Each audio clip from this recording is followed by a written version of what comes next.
What's going on, everybody? Welcome back to the channel. Today we're taking a look at Last Stand Spider-Man. So let's see what we've got going on. Let's check it out. Now tuning into the Encountered Culture. Anyway, stop being replaced. Counter-culture's in your face. Fun to pretend that you want it to end. I'd rather be drinking with my friends. When we go out, you'll never see us again. Alright, as promised, today we'll be taking a look at The Last Stand Spider-Man. So let's see what we've got going on. So of course we are on the retro-styled card back, right? With the more modern logo. It's growing on me. I am starting to enjoy this logo. You know, the nice bold Spider-Man, the colors there with the webs. It's growing on me. Last Stand Spider-Man. Personally, I like this suit because I do play this suit in the PS5 Spider-Man game, the first game. I don't know why. It's a simple looking suit, but it's something that draws me to it. So that's what I'm drawn to for this figure. Legend series, ages 4 and up. A warning at the bottom. Flip it to the back. There is a render of your figure. Marvel Legends series, Last Stand Spider-Man. Caught outside of time, Peter Parker sees a potential future in which the NYPD confronts him for past crimes, and he makes his last stand. It's in the name. Important information at the bottom. Let's get him out of the box. Fresh out of the package, this is a very much what you see is what you get figure. Not a lot to impress, very basic colors and design. It is, pretty on par for the design of the costume, so I will give it that. You're not really getting a lot with this, and you see that. It's on a card back. You know exactly what you're getting when you pick up this figure and you purchase it. So this is definitely for those people who are looking specifically for this version of Spider-Man, or who are just building out a huge Spider-Verse kind of display. And I fall into somewhere in between both of those categories, right? So that's why I wanted to grab this figure. Let me know what you're thinking about it down in the comments below. If it's one you're looking for, or you're going to hold off, or just ignore it altogether. Let's take a closer look, though, and see what we've got going on with the figure itself. Pretty nice looking face sculpt. Honestly, I know it's very plain. It's just a red mask, but you do get the raised eyes, so that adds a nice layer of depth to that head sculpt. Nice texturing carved into the design there. So I do like that aesthetically. Like, this jacket looks pretty great for this figure, so that stands out as a definite highlight. The spider is molded on there, so you can see it's a bit raised. So that, same with the one on the back. So that adds a real leather jacket, patches on there, appeal to it. So I will say, for how basic in design this is, those elements really make it stand out that much more. So it does give it a little bit extra to it. Pants look pretty good. You've got the great wrinkling all the way down through. So for what amounts to a basic figure, there are some pretty cool elements packed into it. For accessories, you're not getting anything, right? You've got one extra set of hands.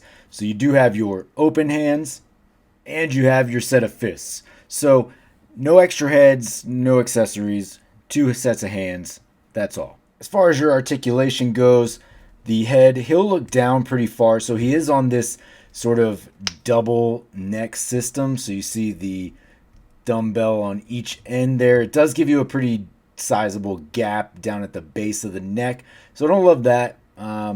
It does give you a lot more forward range, though.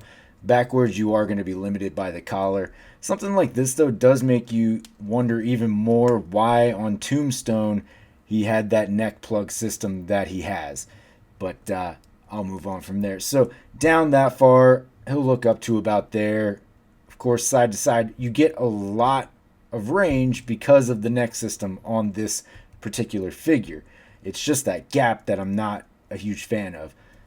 Arm will rotate all the way around. It will go up to about there. Upper bicep cut. Double jointed pinless elbows. Doesn't look too bad. You do get a pretty decent amount of gap, but nothing that takes away too much from the aesthetic. Nothing at the forearm. There is your hinge and swivel for your wrist. So you do get a lot of your typical range there. For the ab crunch, there's no ab crunch up here. You do have your hip swivel, so that is, and I can't really get too far into there, but you do have that dumbbell in there. So that gives you all kinds of motion around, but you have absolutely nothing in the upper torso, lower chest area. So that will limit you a little bit for this.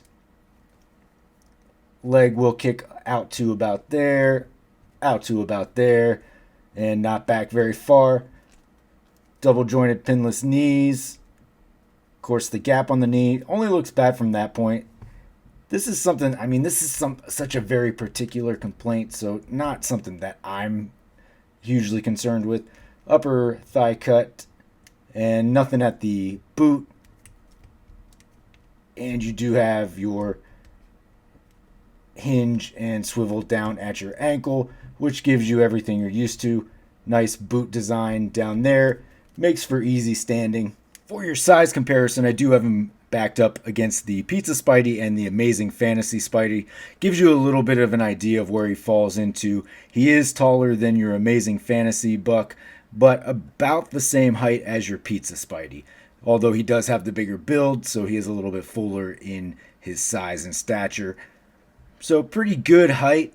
Will definitely mix in with your Spider-Man figures. I do like that he is a little bit taller and closer to the Pizza Spidey build. Alright folks, well there you have it. There is your Last Stand Spider-Man. As I've been saying, a fairly basic figure overall. One that is definitely more specific to the individual collector, not something that is for everybody. And that's okay. That's always what collecting is about. Collect what you like, right? So collect what you want to get. This one was one that I wanted to add because I do like playing with this suit in the Spider-Man video game, as I said earlier in the video. So I'm not too in tune with the actual run for this suit, and I get it. That's a problem for some, and some of you want it specifically for that, and maybe your critiques are much heavier based on that.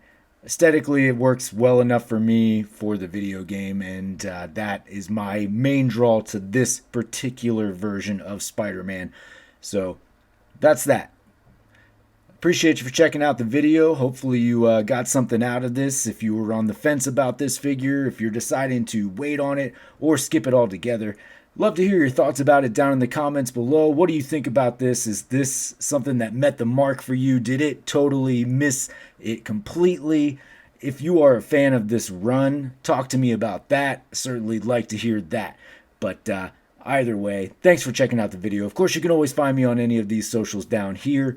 Most importantly, though, don't forget to hit that like and subscribe below. And until next time, take it easy.